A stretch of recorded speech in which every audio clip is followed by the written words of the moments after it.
আজকে আমরা বানাবো লাঠি। প্রথমে লিচুর বিচিটা কেটে নিতে হবে ছুরি দিয়ে।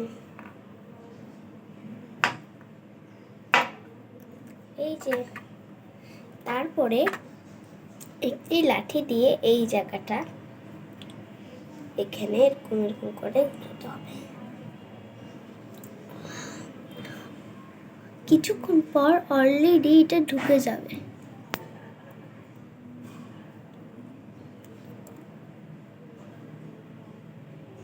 আর অর্ধেক কাঠিটা ফেলে দিতে হয়, ছোট একটা কাঠি। তারপরে এখন আমরা দেখবো এটা হয়নি।